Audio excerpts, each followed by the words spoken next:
Hello hello hello, तुमचे स्वागत आहे आपल्या छोट्याशा लाडक्या युट्यूब चॅनल. त्याचे नाव आहे एजे अकॅडमी. आज आपण शिकणार आहोत इतिहास लेखन, भारतीय परंपरा. चला तर सुरुवात करूया आजच्या आपल्या धड्याला. भारतीय इतिहास लेखनाची वाटचाल आणि भारतीय इतिहास लेखन विविध तत्कालिक प्रणाली. भारतीय इतिहास लेखनाची वाटचाल. इतिहास लेखनाच्या पाश्चात्य परंपरेची ओळख आपण पहिल्या पाठात करून घेतली. या पाठात आपण भारतीय इतिहास लेखनाच्या परंपरेबद्दल माहिती घेणार आहोत. प्राचीन काळातील इतिहास लेखन.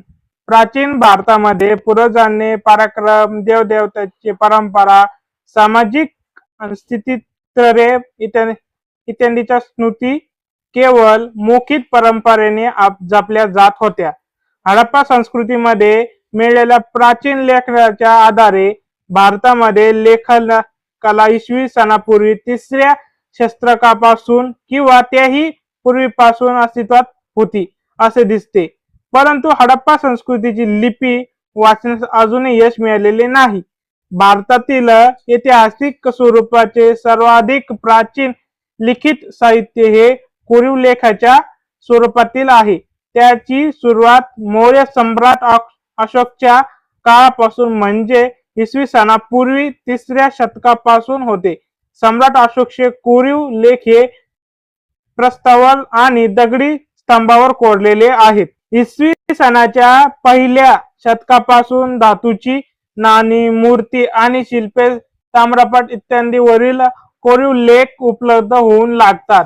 यामधून महत्वाची ऐतिहासिक माहिती मिळते. या सर्व प्रकारच्या कोरीव लेखामुळे संबंधित राजाच्या काळ, वंशावळ, राज्यविस्तार, तत्कालीन शासन व्यवस्था हे समजून घ्या. हे IMP आहे.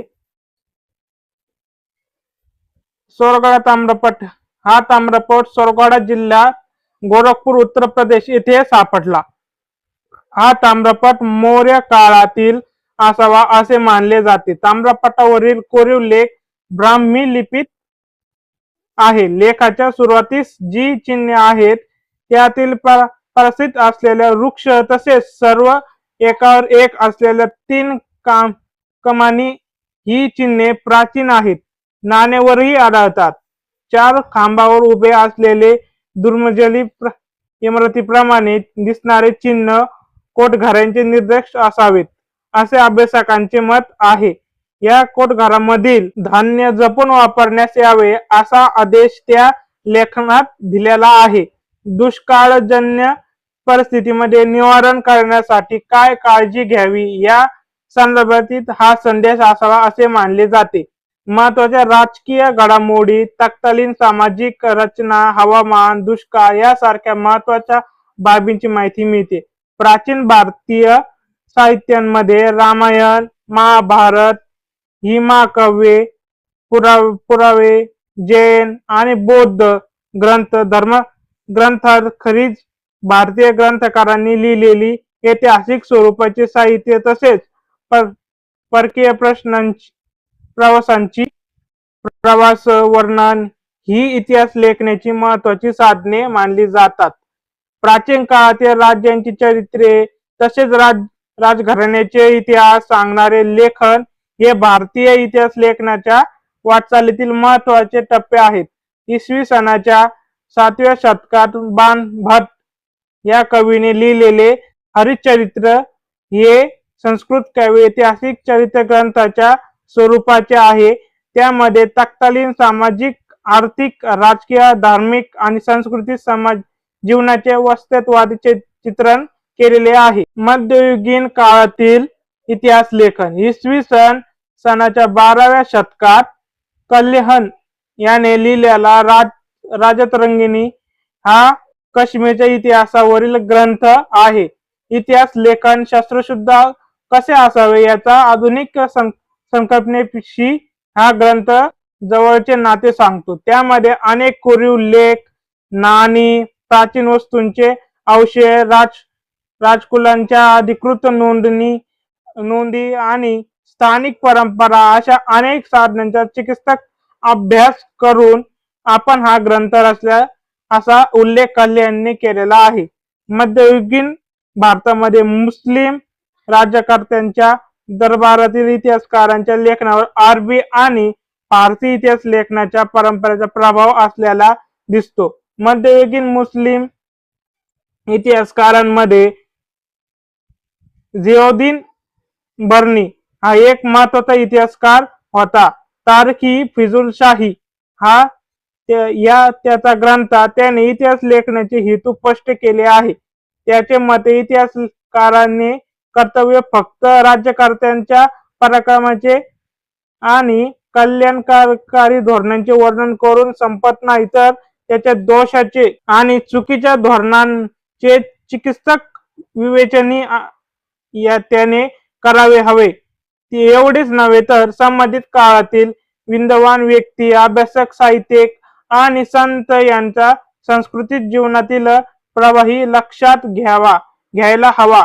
बर्नीच्या या विचारणीमुळे इतिहास लेखनाची व्याप्ती अधिक विस्तारली.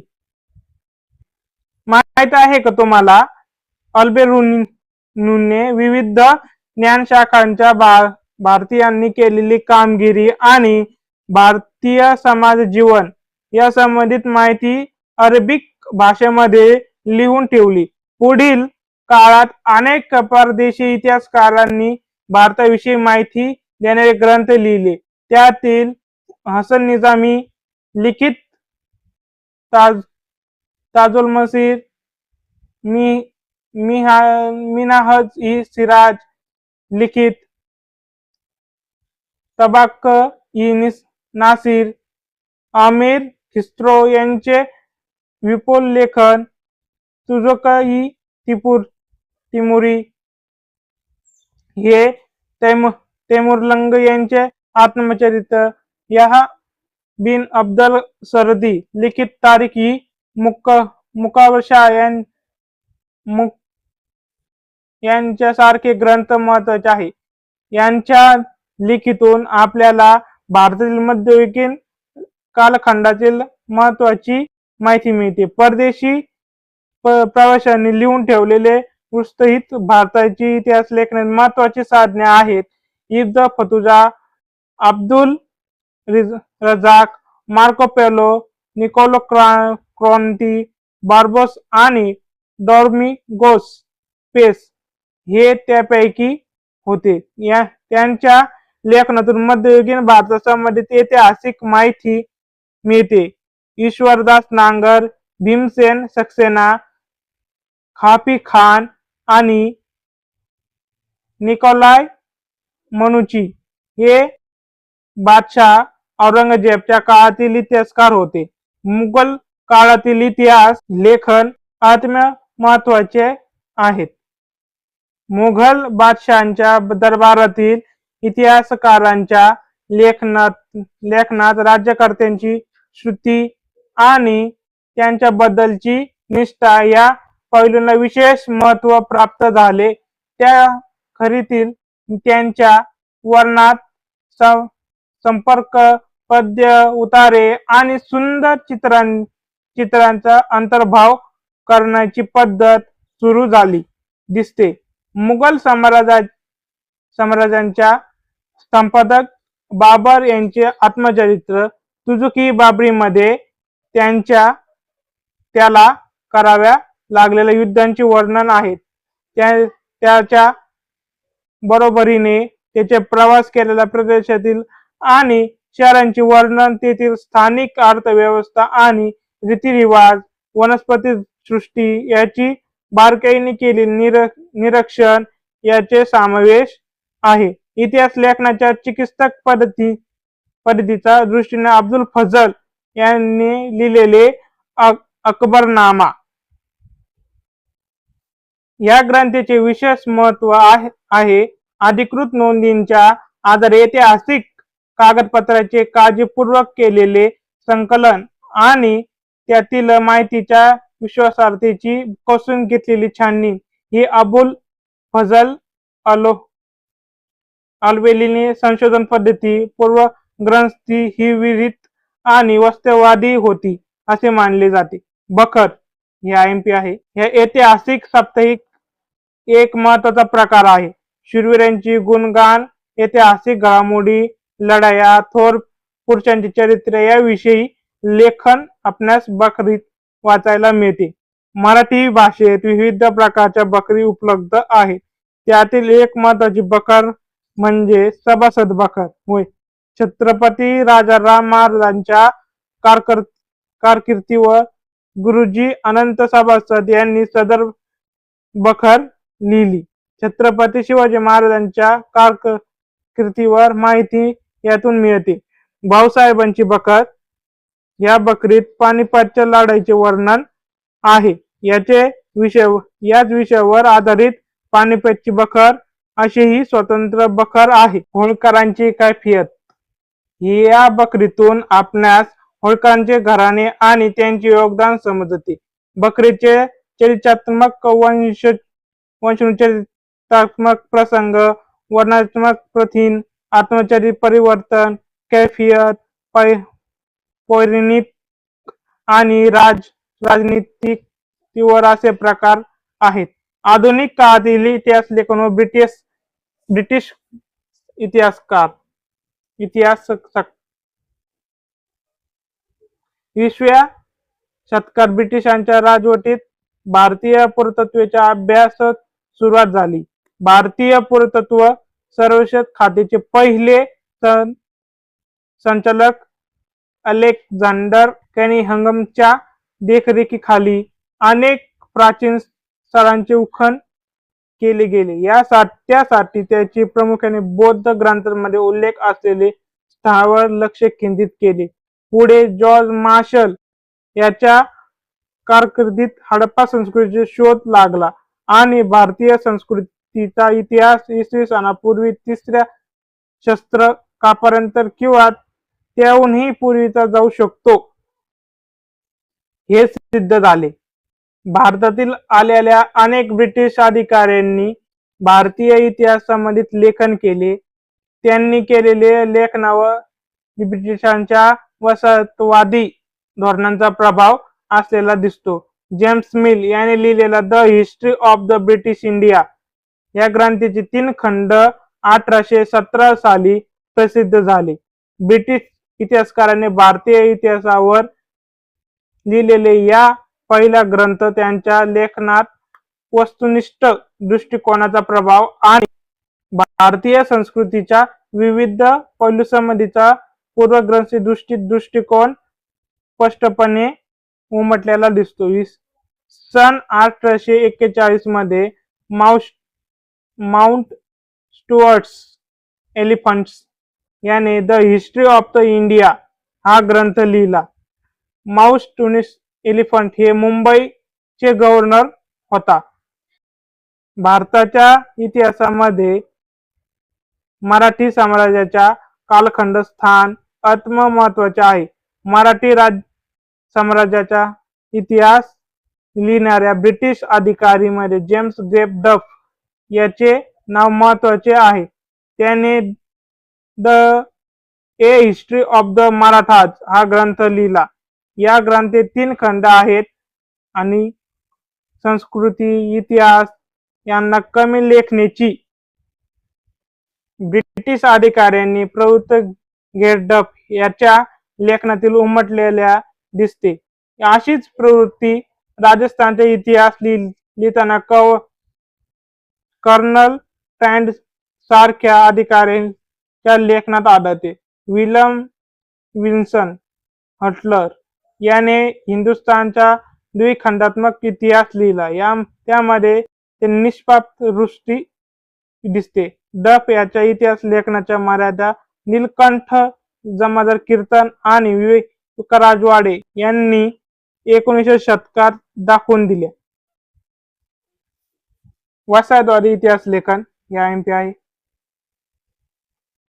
भारतीय इतिहासाचा अभ्यास आणि लेखन करणाऱ्या सुरुवातीच्या इतिहासकारांमध्ये प्रामुख्याने ब्रिटिश अधिकारी तसेच ख्रिश्चन धर्म प्रसाराचा आत्मप्रभाव होता.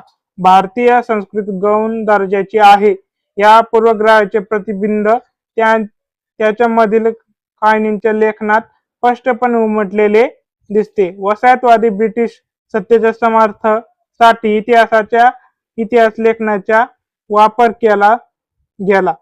1922 ते 1937 दरम्यान प्रसिद्ध केलेले केबिज हिस्ट्री ऑफ इंडिया या ग्रंथाचे 5 खंड हे वसाहतवादी इतिहास लेखनाचे ठळक उदाहरण आहे. पाश्चात्यवादी इतिहास लेखन हे पण IMP आहे. युरोपमधील अभ्यासकांमध्ये पूर्वेकडील संस्कृती आणि देश यांच्याबद्दल कुतूहल जागृत झालेले होते. त्याबद्दल आदर कौतुक असलेले काही अभ्यासक यांच्यामध्ये होते. त्यांना पाश्चात्यवादी म्हटले जाते. पाश्चात्यवादी अभ्यासकांनी संस्कृत आणि युरोपीय भाषांमधील साधनांचा अभ्यास केला. वैदिक वाङ्मय आणि संस्कृतीय साहित्यांचा अभ्यास करण्यावर प्राच्यवादी विद्वानांचा भर होता. त्यातून या भाषेची जननी असणारी एक प्राचीन इंडो युरोपीय भाषा होती अशी कल्पना मांडली गेली.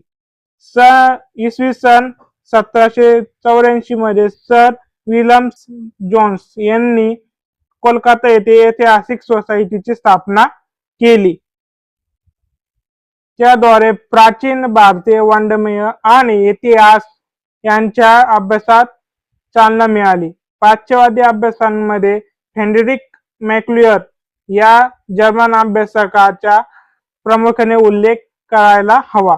त्यांच्या दृष्टीने संस्कृत भाषा ही इंडो युरोपीय भाषा गटातील अतिप्राचीन शाखा होती. संस्कृत साहित्याचा त्याला विशेष रस होता. त्याने हितोपदेश या संस्कृत ग्रंथ जर्मन भाषेत अनुवाद केला. तसेच the secret book of east या नावाने 50 खंड संपादित केले. त्याने ऋषीवेदांचे संकलन करणारे काम केले. 6 खंडांमध्ये प्रसिद्ध केले झाले आहे आणि त्याचे ऋषीवेदांच्या जर्मन भाषेत अनुवाद केला होता. अलीकडच्या काळात पाश्चात्य विद्वत्ताच्या लेखनामागील छुपे साम्राज्यवादी हितबंध प्रकाशात आणण्याचे काम एडवर्ड सैद विद्वानांनी केले. राष्ट्रवादी इतिहास लेखन हे IMP आहे. 19व्या-20व्या शतकांमध्ये इंग्रजी शिक्षण पद्धतीमध्ये शिकून तयार झालेले भारतीय इतिहासकारांच्या लेखनांमध्ये भारतीय प्राचीन वैभवाचा अभिमान आणि भारतीय आत्मजाणीव जागृत करण्याकडे असलेला कल दिसतो. त्यांच्या लेखनास राष्ट्रवादी इतिहास लेखन असे म्हटले जाते. महाराष्ट्रीय राष्ट्रवादी इतिहास लेखनाचे विश्वशास्त्री चिपळूणकर यांच्यापासून प्रेरणा मिळाली. ब्रिटिश अधिकाऱ्यांनी लिहिलेले प्राचीन भारताच्या पूर्वदृष्टीचा इतिहास त्यांनी विरोध केला. अशा प्रकारे राष्ट्रवादी लेखन करणाऱ्या इतिहासकारांनी भारताच्या इतिहासाचे सुवर्णकाळ शोधण्याचा प्रयत्न केला. असे करत असताना प्रसंगी ऐतिहासिक वास्तववादी चिकित्सकपूर्वक छाननी करण्याकडे दुर्लक्ष केले गेले. अशा अशेपेय त्यावर घेतलेले जातो. महादेव गोविंद रानडे, रामकृष्ण गोपाळ भांडारकर, विनायक दामोदर सावरकर, राजेंद्रलाल मिश्रा, रामचंद्र मुजुमदार, काशीप्रसाद जायसवाल, राधाकृष्ण कुमुद मुखर्जी, भगवानलाल इंद्रजी, वासुदेव विष्णू मिश्राशी, अनंत सदाशिव आळंदेकर ही काही राष्ट्रवादी इतिहास लेखनाची नावे उदाहरण दाखवली देता येतील. माहित आहे का तुम्हाला the rise of the Maratha power या ग्रंथात न्याय महादेव गोविंद रानडे यांनी मराठा सत्तेच्या उदयाची पार्श्वभूमी विस्ताराने मांडली. मराठी सत्तेचा उदय म्हणजे अचानक पेटलेला वणवा नसून त्याची सामाजिक, सांस्कृतिक व धार्मिक क्षेत्रातील तयारी बऱ्याच काळ महाराष्ट्रात चालू होती हे त्यांनी प्रतिपादले. इतिहास लेखन, भाषाशास्त्र, युक्ती, व्याकरण अशा अनेक विषयावर मूलभूत संशोधन करणारे आणि मराठी भाषेतून लेखन करणारे इतिहासकार म्हणून राजवाडे परिचित आहेत. आपला इतिहास आपण लिहिला पाहिजे त्यांचा पुरस्कार त्यांनी केला. मराठ्यांच्या इतिहासाची साधने असे शीर्षक असणारे 22 खंड त्यांनी संपादित केले. त्यातील त्यांच्या प्रवास आत्मअभ्यासपूर्वक आहे. इतिहास म्हणजे भूतकाळातील समाजाचे सर्वांगीण समग्र जीवन दर्शन, केवळ सामाजिक घडामोडी, सत्य साठी केलेली कटकस्थाने आणि युद्धे यांचे हकीकती नव्हते असे त्यांचे मत होते. अस्वल कागदपत्राच्या आधारे इतिहास लिहिला पाहिजे असा त्यांचा आग्रह होता. माहित आहे का तुम्हाला? इतिहासाच्या संशोधनाच्या कार्यासाठी विका राजवाडे यांनी पुण्यात 17 जुलै 1910 रोजी भारत इतिहास संशोधन मंडळ स्थापन केले. मानवी इतिहास काल व स्थल यांनी बदल झालेला आहे. कोणत्याही प्रसंगाने वर्णन द्यापरीच म्हटले म्हणजे या प्रसंगाचा परिष्कार विशिष्ट काळावर व विशिष्ट स्थानांवर पसरून दाखवला पाहिजे. काल संपत व्यक्ती या ऋणची जी सांगडल तिलाच प्रसंग या ऐतिहासिक प्रसंग ही संज्ञा देतो. विका राजवाडे. भारतीयांनी ब्रिटिशांविरुद्ध दिलेल्या स्वातंत्र्य लढ्याच्या प्रेरणा देण्यासाठी राष्ट्रवादी इतिहास लेखनाचा उपयोग झाला. त्यामध्ये स्वातंत्र्यवीर सावरकर विदा सावरकर लिहिलेले द इंडियन और वॉर ऑफ इंडिपेंडन्स 1857 चे स्वातंत्र्य समरण या पुस्तकाचे विशिष्ट महत्व आहे. राष्ट्रवादी इतिहास लेखनाच्या प्रभावामुळे प्रादेशिक इतिहास लिहिण्यास चालना मिळाली. दक्षिण भारताच्या भौगोलिक वैशिष्ट्याकडे आणि इतिहासाकडे इतिहासकारांचे स्वतंत्रपणे लक्ष वेधले गेले. स्वतंत्र काळातील इतिहास लेखन एकीकडे राज्य घराण्याच्या इतिहासावर भर देणारे इतिहास लेखन केले जात असताना सांस्कृतिक आणि सामाजिक आर्थिक ऐतिहासिक लिहिण्याची सुरुवात झाली होती. स्वतंत्र काळात समाज विज्ञान, अर्थव्यवस्था, राजकीय प्रणाली, धार्मिक विचारसरणी, सांस्कृतिक पैलू यांच्या इतिहास अभ्यासाची आवश्यकता विचारवंतांत वाटू लागली. या काळातील इतिहास लेखनात प्रामुख्याने 3 नवे वैचारिक प्रवाह आढळतात. मार्क्सवादी इतिहास, वंचितांचा इतिहास आणि स्त्रीवादी इतिहास. मार्क्सवादी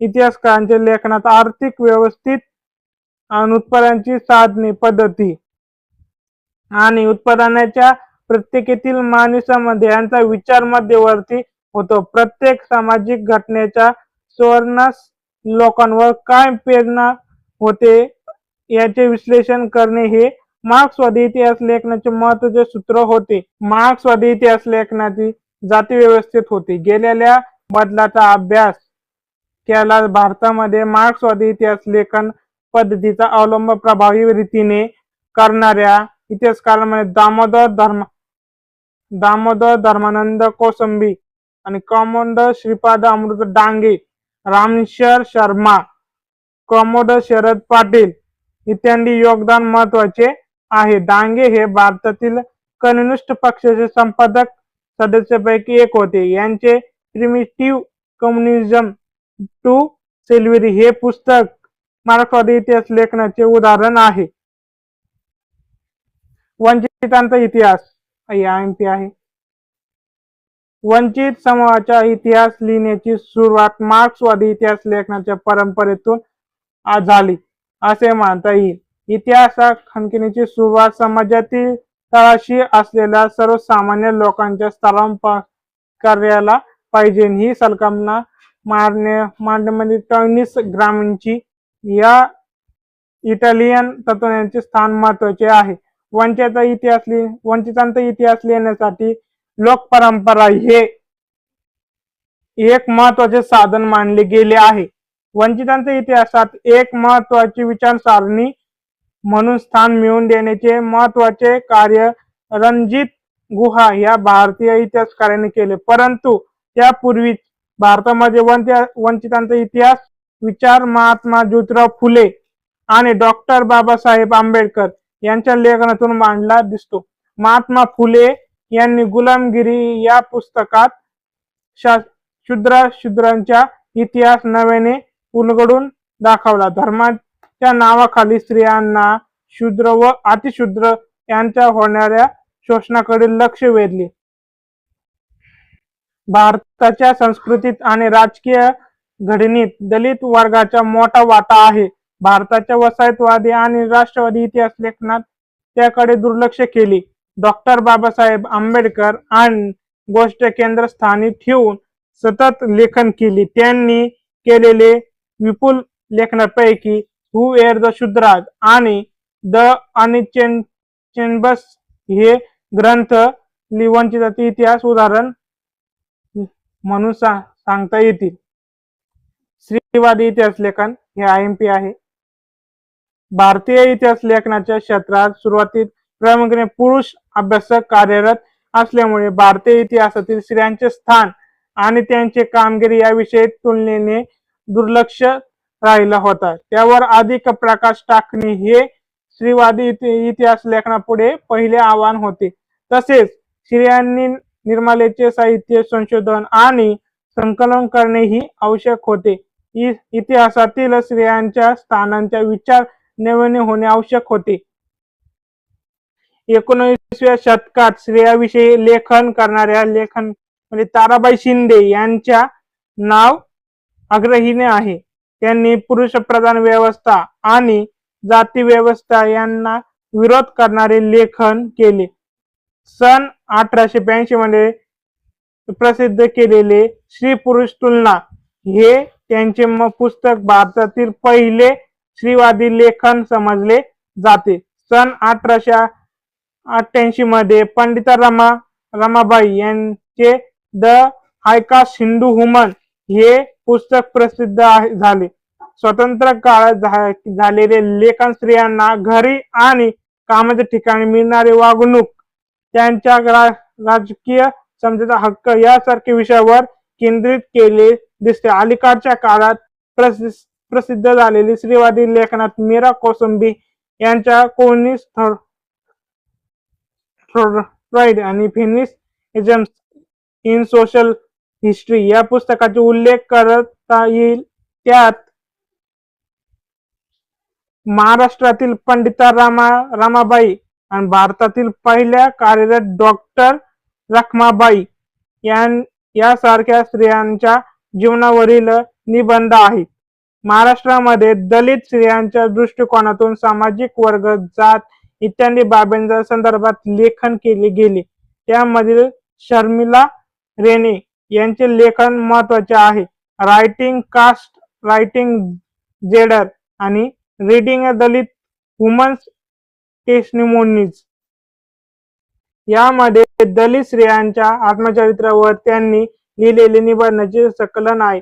विशिष्ट विचारप्रणालीत आश्रय न घेता इतिहास लिहिणाऱ्या सर रघुनाथ सरकार आणि सुरेंद्रनाथ सेन, रियासतकार, गोसविद्या सरदेसाई, त्र्यंबक शंकर आणि शेजवलकर यांच्या नामोल्लेख करावा लागतो. माहित आहे का तुम्हाला, गोविंद सखाराम सरदेसाई यांनी मराठी रियासत प्रकाशित करून मराठी इतिहास लेखन क्षेत्रात मोठी कामगिरी केली. त्यांचे हे कार्य इतके लोकप्रिय झाले की समाज त्यांना रियासतकार या नावाने ओळखू लागला. त्यांनी मराठ्यांचा समग्र इतिहास अनेक खंडात प्रकाशित केला. अलीकडच्या काळात दी फडके आणि राजचंद्र गुहा इत्यादी संशोधकांनी आधुनिक इतिहास लेखनात महत्वाची कामगिरी बजावली आहे. भारतीय इतिहास लेखनावर भारतात उदयाला आलेल्या सामाजिक आणि राजकीय चळवळीचा प्रभाव होतो. यांच्या बरोबरीने भारतीय इतिहास लेखनाची परंपरा स्वतंत्रपणे आणि सुसंस्कृत पद्धतीने विकसित होत गेलेली दिसते. प्रश्न 1, दिलेल्या पर्यायापैकी योग्य पर्याय निवडून विधाने पूर्ण करा. भारतीय पुरातत्व सर्वेक्षण खात्याचे पहिले संचालक टिंबटिंब हे होते. याचं उत्तर कमेंट बॉक्स मध्ये सांगा. युरोप्रदेश या संस्कृत ग्रंथाचा जर्मन भाषेत अनुवाद टिंबटिंब यांनी केला. याचं उत्तर पण कमेंट बॉक्स मध्ये सांगा. आणि याचे तुम्हाला नोट्स पाहिजे असेल तर आपल्या Telegram channel link comment box मध्ये आहे, त्याला जाऊन जॉईन करा. भेटू पुढच्या व्हिडिओमध्ये.